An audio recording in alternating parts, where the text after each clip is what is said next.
The city never warned Harlem that the streets were about to turn into a hunting ground.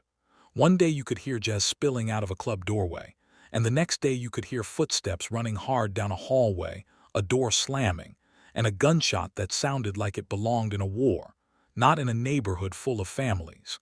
People whispered names like they were curses, and they locked their windows even in summer heat. In those years, fear did not just live in dark alleys. Fear walked in daylight, stood on corners, and watched who went in and out of every building. Then a man rose inside that fear, not as a hero in a clean suit, but as something Harlem understood too well, a survivor with a sharp mind and a hard stare, a man called Bumpy Johnson. He did not start as a legend. He started as a boy with trouble around him, and he became the kind of man trouble had to respect. In 1932, when a violent outside force tried to crush Harlem's money and pride, Bumpy did not meet it with loud speeches. He met it with planning, patience, and a kind of street intelligence that could turn a trap into a weapon. Ellsworth Raymond Johnson was born in Charleston, South Carolina, and the nickname Bumpy followed him because of the shape of his head, a detail that sounds small until you remember how cruel the world can be to children who look different. He grew up in a time when a black boy could be punished for the smallest things, and when fairness was not something you could count on. His family life carried tension and fear, and like many families during those years, they had to think about survival before comfort. As he grew, he learned early that strength could not always come from muscles. Sometimes it came from not flinching, from speaking carefully, from knowing when to walk away and when to stand still. When he moved north and Harlem became his world, he did not arrive in a peaceful place. Harlem was alive, loud, creative, and proud, but it was also crowded with poverty, broken promises, and people trying to get ahead any way they could. This was the kind of place that could lift a young man up or chew him apart, and Bumpy was the type who refused to be chewed. Harlem had its own heartbeat, and money was part of that rhythm. Many people did not have stable jobs, and many were shut out of banks and fair business deals. So another kind of system grew, one built on small bets and big hope. The numbers game, sometimes called policy, became a major part of life. It was illegal, but it was also familiar, like a neighborhood store everyone knew. People placed tiny wagers and dreamed of a better day. Around this world stood powerful figures, and one of the most important was Stephanie St. Clair, known as a queen of the numbers scene, a woman who fought to keep control of her business and her community in a city that often wanted to take both from her. Gotham Center article on Stephanie St. Clair. Bumpy stepped into this world not as the top boss, but as someone who could enforce, protect, and move with confidence. He learned that power in Harlem was not just about violence. It was also about trust, reputation, and the ability to keep money flowing without letting the whole neighborhood burn down. There are many criminals who want money, but a few want ownership. Dutch Schultz was one of those. He was known as a violent mobster, and his name carried fear because he was not the kind of man who asked nicely. Schultz had money, men, and a reputation for brutality, and he looked at Harlem's rackets like they were a prize sitting on a table. He did not see Harlem the way Harlemites saw Harlem. To him, it was a market to take, a machine to control. The pressure that built in the early 1930s was like a thundercloud you could feel before the rain.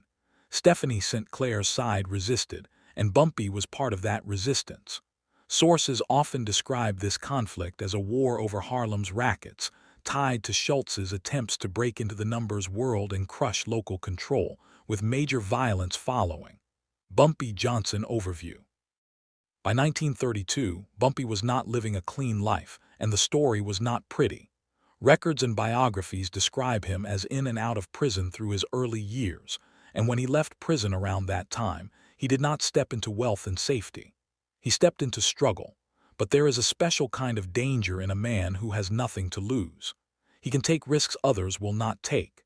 He can work longer, think harder, and move faster because he is not trying to protect comfort. He is trying to build it. This is where Bumpy's mind mattered. A person can be tough, but toughness alone gets people killed. Bumpy's gift was that he understood the street like a map, and he understood people like a puzzle, When people talk about the most violent gang, they often picture a crew shooting in the open, yelling threats, leaving bodies as warnings. But the worst violence in organized crime is often quieter. It is planned. It is repeated. It is carried out by men who do not brag and do not panic. Schultz's world was full of that kind of violence, a force that could push into Harlem with hired muscle, intimidation, and corruption. Bumpy's challenge was brutal and simple. If Harlem's numbers economy fell under outside control, Harlem would lose not only money, but pride, influence, and any chance to protect its own people from the worst predators.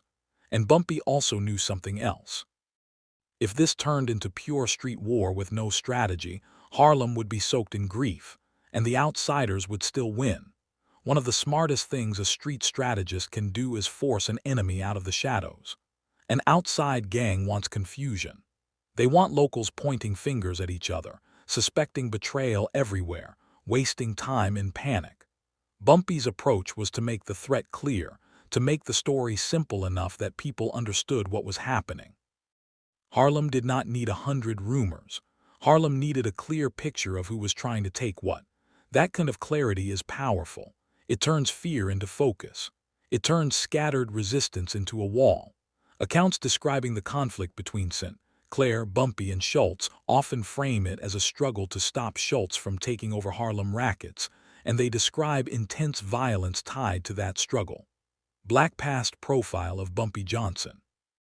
Violence can hire bodies, but it cannot always buy loyalty. Bumpy understood Harlem's social fabric, the way families and corners and clubs connected. If people believed he would protect them, they would protect him in return, sometimes with silence, sometimes with warnings, sometimes with a door held open at the right moment. In neighborhoods under pressure, information is life. The person who hears a rumor first, who knows which unfamiliar car is parked too long, who can tell when a stranger is asking the wrong questions, that person holds power. Bumpy built that kind of power not by acting like a movie gangster, but by being present, being known, and being taken seriously. Stephanie St. Clair was not just a background character in Bumpy's rise. She represented an older guard of Harlem's underground, a person who showed that black power could exist even in illegal spaces, and who openly fought police corruption and outside pressure. Her numbers operation was more than gambling. It was jobs, cash flow, and influence during years when legal doors were often slammed shut. When Schultz pushed in, St. Clair's resistance mattered, and Bumpy's role as an enforcer and organizer placed him near the center of the storm. Mainstream summaries of Bumpy's life describe him coming to power under St. Clair and being tied to the conflict with Schultz. Biography.com on Bumpy Johnson. Bumpy learned that the fastest man is not always the winner. The man who chooses the right moment is. He learned that the enemy's strength can be turned into weakness. A violent gang often depends on fear, but fear works best when people feel alone.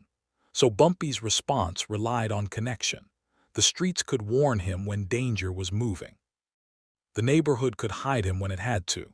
And when retaliation came, it could be aimed, not wild. Even the way he carried himself mattered. If he looked afraid, Harlem would feel afraid. If he looked calm, Harlem could breathe. It is easy to call it outsmarting and pretend it was clean. It was not. Outsmarting in the crime world often means choosing between bad options. It can mean letting one danger pass so you can stop a bigger one. It can mean making deals you do not like because you cannot fight everyone at once. It can mean living with guilt because even if you win, people die along the way. Sources discussing the St. Clair and Schultz conflict describe heavy violence, including many killings linked to the war over rackets. Black past profile of Bumpy Johnson. In this storm, Bumpy's mind was a shield, but it was also a magnet for danger. The more important he became, the more likely someone would try to remove him. Harlem was not separate from New York's larger underworld. The city's crime networks overlapped, traded, and fought. Bumpy began to understand that the battle was not only about guns on Harlem corners. It was also about alliances, money routes, and who would be allowed to operate. Later accounts describe Bumpy forming alliances with larger mafia structures after Schultz's death, showing that Bumpy's long-term survival depended on navigating a wider criminal world, not only local street fights. Time on the true story behind Godfather of Harlem. Schultz's story did not end with him comfortably owning Harlem. He was murdered in 1935, killed in a shooting at a restaurant, an event widely documented in historical accounts of organized crime. This mattered because it changed the balance of power in New York's underworld and removed one of the most aggressive threats pressing into Harlem's rackets. The fall of a major violent figure does not erase violence overnight, but it changes the weather. It changes who feels bold and who feels cautious. It opens space for new deals and new rulers. Dutch Schultz profile. After those bloody early 1930s battles, Bumpy's name grew larger, but his rise was not a straight climb. He faced arrests, prison time, and constant pressure. Still, he became known as a major Harlem crime boss, and many accounts highlight the dual image that followed him, the ruthless enforcer and the neighborhood figure who sometimes helped people in need. That contradiction is part of why his story lasts. People remember that he could be violent, but also that he could be generous in ways that made him feel like a complicated symbol of Harlem itself. Black past profile of Bumpy Johnson behind the legend was still a man who had to wake up every morning and live inside his own choices. A reputation in the underworld is not just fame. It is a cage. If you are known as tough, you cannot show weakness. If you are known as smart, people test you. If you are known as a helper, people ask for more than you can give. The pressure never ends. Every friendship can hide a plan. Every smile can be an angle. Bumpy's life shows how power can solve problems and create new ones at the same time. Bumpy Johnson's story keeps returning in books, articles, and screen portrayals because it sits at the crossroads of race, poverty, survival, and crime in America. It forces a hard question. What happens when a community is pushed so far outside the system that the underground starts to look like the only path to power? Stephanie St. Clair's role also reminds us that Harlem's underworld was not only men with guns. It was also women with brains and boldness, building systems where legal systems failed them. History.com on Stephanie St. Bumpy did not die in a movie-style shootout in the street. He died in 1968 after collapsing at a restaurant in Harlem, and newspapers recorded it as the death of a gambler and racketeer, a local king whose era was fading even as his name was becoming history. That ending fits the truth of many underworld lives. The danger is constant, but the end can still come in an ordinary moment, in a chair mid-meal, while the city keeps moving outside. New York Times obituary reference 1932 was not just a year on a calendar. It was a moment when Harlem's underground economy became a front line, and when outside violence threatened to turn a neighborhood into a conquered territory. Bumpy Johnson did not win in a clean way, because there is no clean win in a war built on illegal money and human fear.